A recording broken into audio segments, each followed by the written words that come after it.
Bonsoir chers amis, nous sommes donc arrivés à notre 5e session de l'école d'Horizon. Nous avons parcouru tout un chemin et ce soir nous abordons une question difficile, pour ne pas dire mystérieuse, l'action de Dieu de l'horizon, en fait l'action de l'Esprit Saint dans l'horizon. L'Esprit Saint qui est le protagoniste essentiel de l'horizon. Saint Paul déclare dans la première lettre aux Corinthiens que nul ne peut dire Jésus est Seigneur s'il n'a l'Esprit Saint. Bon, c'est le point de départ de l'horizon.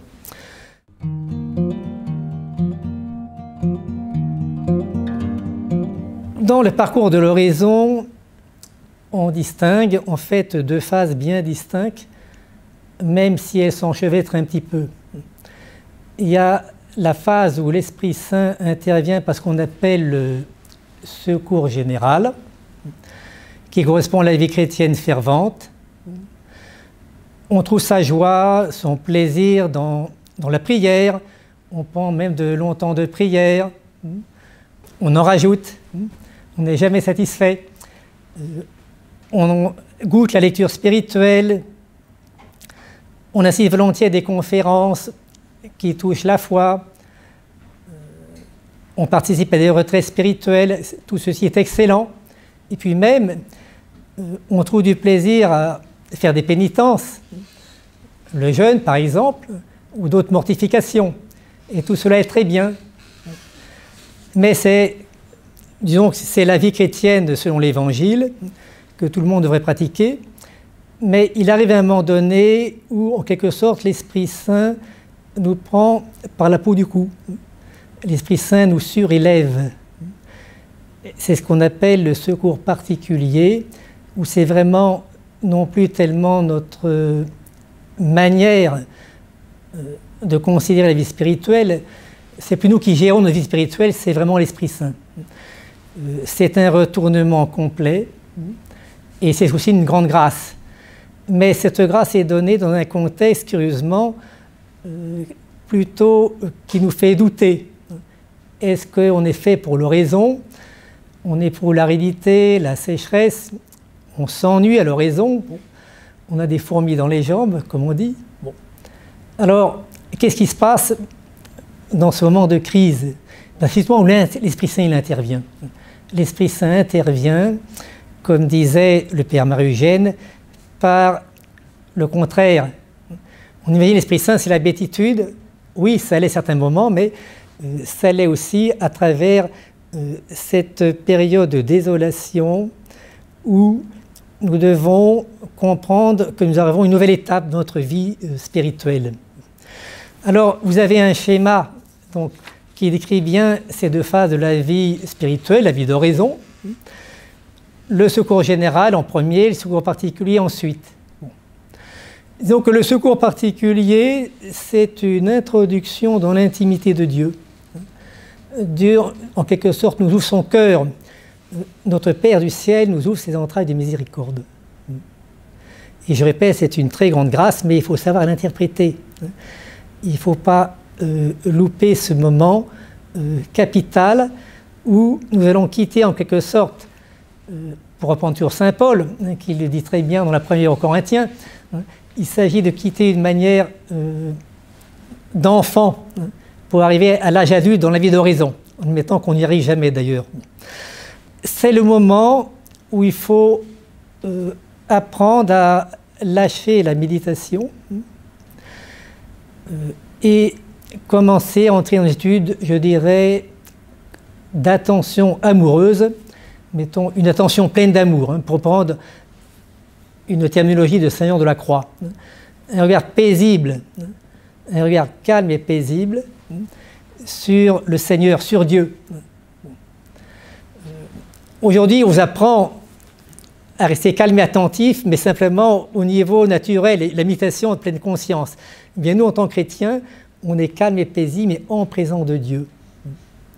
Et c'est l'Esprit Saint qui nous permet de demeurer dans cette paix intérieure où nous pouvons, la grâce de Dieu aidant, eh bien, ressentir comme une source qui jaillit au plus profond de notre âme. Et tout cela, d'ailleurs, c'est prophétisé par Jésus. Dans la rencontre avec la Samaritaine, Jésus promet bien à ceux qui croient en lui, une source d'eau vive va jaillir au plus profond de leur être.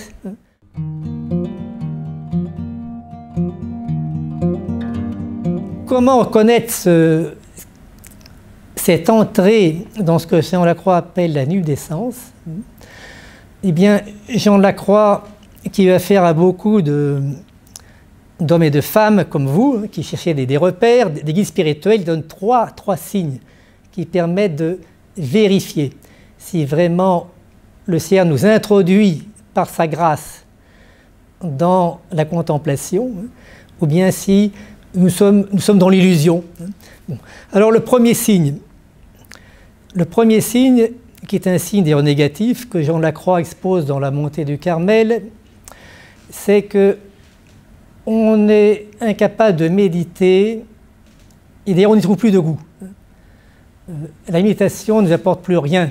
Deuxième signe qui corrobore le premier, eh bien, on n'a pas non plus, je ne dis pas qu'on n'a pas d'intérêt, mais on n'est pas captivé, on n'est pas dévoré d'intérêt, mettons pour d'autres lectures, ça peut être des romans policiers, on n'est pas captivé par Internet, on ne va pas passer 1 heure, 2 heures devant l'écran, à moins que ce soit pour la vie professionnelle, pour des choses de la vie familiale. Donc, parce que si on était captivé, si vous voulez, mettons par des lectures de revues, plus ou moins intéressantes, des romans, des polars, eh bien, il est évident dans ce cas-là, on ne peut pas faire oraison. C'est évident, si on abandonne la lecture spirituelle, notre oraison, elle se perd très vite dans le vide. Bon. Donc voilà, donc 2 premiers signes négatifs. Le troisième signe, qui est le plus important, eh bien, c'est ce goût, ce bonheur de se trouver en présence de Dieu, précisément, dans une attitude calme, paisible. Nous fixons notre regard sur cette présence de Dieu, indéfinissable, mystérieuse, mais en quelque sorte qui nous nourrit. Comme un petit enfant, un bébé qui tétrait le sein de sa mère. Bon. Alors, ce troisième signe est le plus important et il corrobore les 2 premiers signes. Parce que s'il n'y avait que les 2 premiers signes, eh bien, ça pourrait simplement signifier un état maladif. Si on est un peu en déprime, la déprime n'a jamais empêché de faire oraison, mais si on est en déprime, fatigué, eh c'est évident qu'on ne trouve plus de goût à rien. Mais ce n'est pas pour ça qu'on est dans la contemplation. Ça, c'est 3 signes qui sont donnés dans la montée du Carmel, et en fait, il y en a un 4e, peut-être le plus facilement repérable pour nous. Ce signe est donné dans la nuit obscure, à savoir que on s'inquiète, donc on est dans la réalité, mais on s'inquiète de fait parce qu'on a l'impression qu'on ne sert pas le Seigneur, on a l'impression qu'on est nul en matière d'horizon. L'horizon, ce n'est pas fait pour moi. Bon. Et ça nous tracasse. Mais le fait même qu'on s'en inquiète, ça prouve qu'on n'est pas dans la tiédeur. Si on était dans la tiédeur ou l'indifférence, on ne se serait pas tracassé parce qu'on a du mal à faire oraison.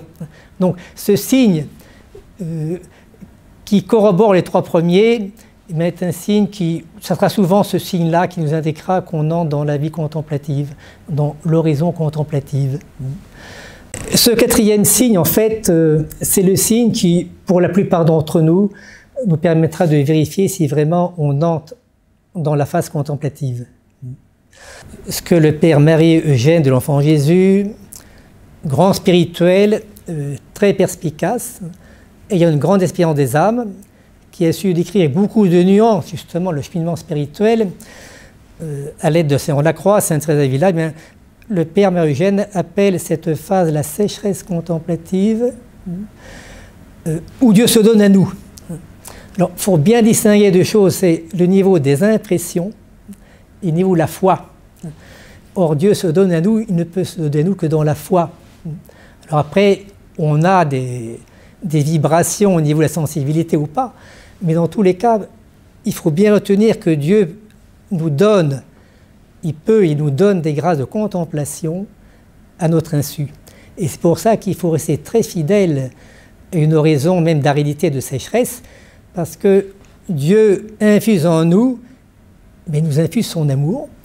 Romains 5, je crois, 5,5 peut-être, l'amour de Dieu était répandu dans nos cœurs par l'Esprit Saint qui nous était donné. Mais l'Esprit Saint, il échappe à toute prise, précisément. On ne sait ni d'où il vient ni où il va. Donc, persévérer, persévérer.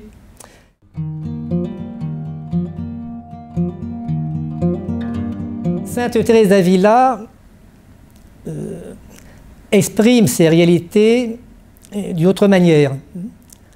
Et on voit que si Jean de la Croix et Thérèse d'Avila ont rendu compte de leur expérience de la contemplation, ils le font d'une manière différente, qui se complète d'ailleurs très bien. Hein. Et retenons bien que chaque personne a un itinéraire bien particulier. L'Esprit Saint ne fait jamais un travail en double. Il ne fait pas des moules, si vous voulez. Hein. Bon. Des moules, je dirais, à produire des statues. Bon. Et donc, l'Esprit Saint va retracer en nous le visage du Christ de manière très particulière, et tous ces visages multipliés, on peut dire quasiment à l'infini, vont faire la beauté de la face de Jésus.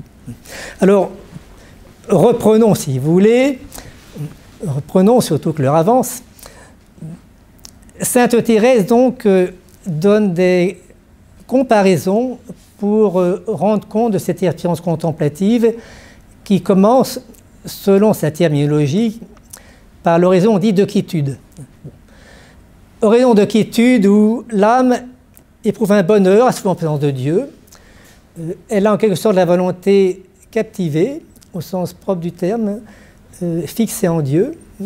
Et elle éprouve le bonheur, bien qu'éprouvait Saint Pierre sur la montagne de la Transfiguration.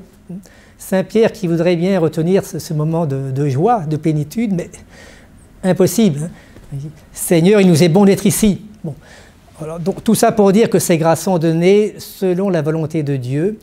On ne peut pas les provoquer et on ne peut pas les faire durer. Saint Thérèse nous donne deux comparaisons. La petite étincelle d'amour de Dieu, hein, l'horizon de quiétude, c'est une petite étincelle de l'amour de Dieu que Dieu dépose dans notre âme.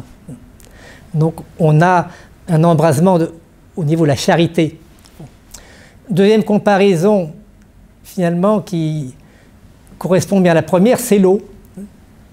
À savoir que l'âme est comparée à un bassin qui peut être arrosé de deux manières, soit par une fontaine dont l'eau arrive par une canalisation, on peut le voir sur les places de nos villages, ou bien alors l'eau sourd carrément du fond du bassin. Elle sourd, elle jaillit du plus profond de l'âme. Et c'est cette deuxième manière de remplir le bassin qui correspond à l'horizon de quiétude. Et on peut dire c'est l'Esprit Saint qui manifeste sa présence bien par l'onction de l'Esprit. L'onction de l'Esprit, les fruits de l'Esprit Saint. Il y a aussi la comparaison des parfums. Mais tout ça, c'est des comparaisons pour décrire une réalité qui n'est pas, je dirais, du domaine de la nature. C'est le domaine de l'esprit, comme disait Pascal. C'est une réalité dont il faut avoir fait l'expérience pour pouvoir en parler.